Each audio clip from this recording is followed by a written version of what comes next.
Welcome back दोस्तों। कैसे हैं आप? उम्मीद करता हूं कि आप अच्छे से होंगे। और आज हम बात करने वाले हैं कि जितने भी इन्वर्टर एसी आते हैं उसमें अक्सर देखते हैं कि अलग अलग एरर कोड होता है। क्योंकि लॉयड का एसी में देखेंगे तो अलग अलग एरर कोड, एलजी के एसी में अलग एरर कोड, वोल्टास के एसी में अलग एरर कोड। तो हम कैसे ये फाइंड करेंगे कि कौन सा एरर कोड किस वजह से आ रहा है? ठीक है, क्योंकि टेक्नीशियन जो है वो हर एसी का एरर कोड तो याद तो कर नहीं सकता है। क्योंकि मान लीजिए ब्लू स्टार का एसी है, पहले के जो एसी थे उसका एरर कोड अलग है, न्यू मॉडल जो आ रहे हैं उसका एरर कोड अलग है।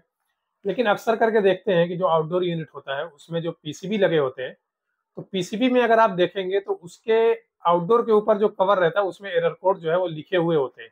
ठीक है, मान लीजिए कि अगर उसमें नहीं लिखा है तो हम कैसे एरर कोड को फाइंड करेंगे? जैसे कि मान लीजिए कि हमको एरर कोड इसका मालूम ही नहीं कि ये एरर कोड जो दे रहा है, मान लीजिए CS10 दे रहा है, तो ये किस चीज का एरर कोड है हमको ये पता ही नहीं है। ठीक है, तो कैसे पता करेंगे कि CS10 का एरर कोड क्या है? ठीक है, इसी के बारे में आज हम लोग जानकारी देने वाले हैं।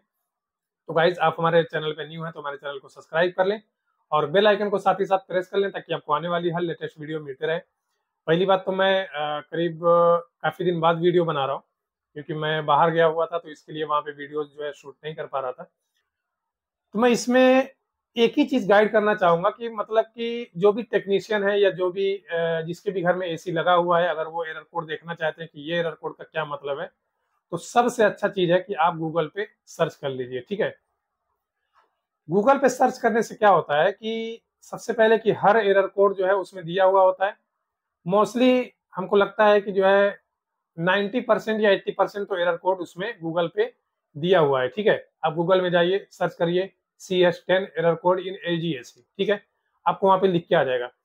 लेकिन अगर टेक्नीशियन को काम करना है तो सिर्फ गूगल आपको एक हिंट देगा कि ये चीज जो है प्रॉब्लम हो सकता है, लेकिन उसके बेस पे ही आपको चेक करना है। जैसे कि मैं बताया कि CS10 आ रहा है। ठीक है, अब LG में अगर CS10 आ रहा है और आपने गूगल पे सर्च किया कि CS10 LG एरर कोड, तो उसमें लिख के आ जाता है कि ये जो है फैन मोटर का प्रॉब्लम हो सकता है। ठीक है, तो वो क्या करता है, एक हिंट देता है कि फैन मोटर का प्रॉब्लम हो सकता है।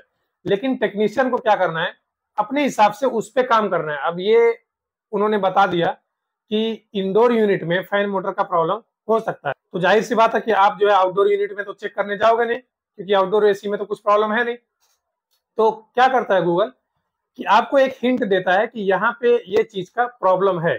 ठीक है, अब आपको उसके हिसाब से चेक करना है। ऐसा नहीं है कि उसमें लिखा हुआ है कि फैन मोटर डिफेक्टिव है या खराब है, तो ऐसा नहीं है कि वही खराब हो सकता है, क्योंकि फैन मोटर भी खराब हो सकता है, या हो सकता है कि पीसीबी से सप्लाई ही ना छोड़ रहा हो, या ये भी हो सकता है कि आपका पीसीबी में ही कुछ प्रॉब्लम हो, इसकी वजह से आपका मोटर नहीं चल रहा हो। ठीक है, ये तीनों चीजें हो सकते हैं।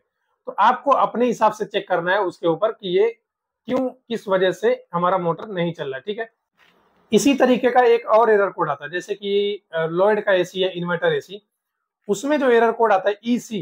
ठीक है, अब EC एरर कोड का मतलब ये होता है कि उसका रेफ्रिजरेंट लीकेज। ठीक है, लेकिन अगर टेक्नीशियन है आप, अगर आपको ये देखना है कि EC का मतलब क्या है, तो वो सिर्फ एक हिंट देता है गूगल कि EC का मतलब रेफ्रिजरेंट लीकेज है। ठीक है, अब उसमें बहुत सारे प्रॉब्लम हो सकते हैं। हो सकता है कि गैस लीकेज हो, या हो सकता है कि कंप्रेसर ही हमारा ना चल रहा हो, ये भी हो सकता है। तो उस हिसाब से आपको चेक करना है। कम से कम 3-4 चीजें ऐसी है जिसको चेक करना है कि हमारा प्रॉपर तरीके से कंप्रेसर चल रहा है या नहीं चल रहा है, या हमारा गैस तो लीकेज नहीं है, या और कुछ प्रॉब्लम है। ठीक है, बहुत सारी चीजें ऐसे चेक करना रहता है। तो आपको सिर्फ गूगल जो है एक हिंट देता है और वो बताता है कि इसका प्रॉब्लम हो सकता है, इस चीज का एरर है। लेकिन आपको चेक करना है तो 2-3 तरीके से। जैसे कि वे स्टार की एक एसी थी, उसमें भी आया था कि EC का एरर कोड आ रहा था। ठीक है, अब EC एरर कोड का मतलब ही यही है कि रेफ्रिजरेंट लीकेज।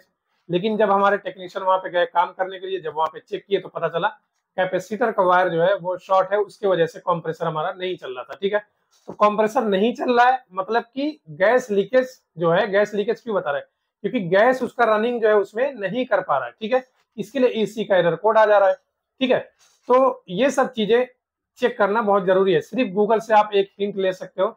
मान लीजिए कहीं पर भी गए और कुछ भी एरर कोड आ रहा है, आप गूगल में डालिए फला फला फला एसी, तो उसमें आपको लिख के आ जाएगा कि ये प्रॉब्लम हो सकता है। ठीक है, तो इस चीज का आपको ध्यान रखना है। ठीक है, और अगर कोई ये कहे कि हमको तो सब एसी का मालूम है, कि मतलब जितने भी इन्वर्टर एसी आते हैं तो सबका एरर कोड हमको पता रहता है, तो सबका एरर कोड जो है किसी को नहीं पता होता है, सब जो है एक दूसरे की मदद से ही काम करते हैं। क्योंकि अगर जो अभी का मॉडल है एसी में, ब्लू स्टार में चले जाइए, अभी का जो मॉडल है एरर कोड आ रहा है, वही 4 साल बाद देखेंगे एरर कोड उसका चेंज हो जाता है, ठीक है, दूसरे मॉडल का दूसरा एरर कोड, ठीक है। तो ये सब चीजें होती हैं। तो इन्वर्टर एसी पे काम करने के लिए आपको घबराना नहीं है, क्योंकि इन्वर्टर एसी पे अगर आप काम करेंगे और कुछ भी एरर कोड उसमें शो कर रहा है, तो आप सीधा सीधा जो है जो भी एरर कोड शो कर रहा है उसको आप गूगल पे सर्च करिए, आपको लिख के आ जाएगा कि ये एरर कोड इसमें है, इसका मतलब ये है, उसके हिसाब से आप काम कर सकते हो गाइस, ठीक है। तो गाइस आज के लिए बस इतना ही। अगर वीडियो पसंद आया तो वीडियो को लाइक कर दें, और अगर आप हमारे चैनल पे न्यू है तो हमारे चैनल को सब्सक्राइब कर लें, और साथ ही साथ बेल आइकन को जरूर प्रेस कर लें, ताकि आपको आने वाली हर लेटेस्ट वीडियो मिलते रहे। वीडियो देखने के लिए बहुत बहुत शुक्रिया।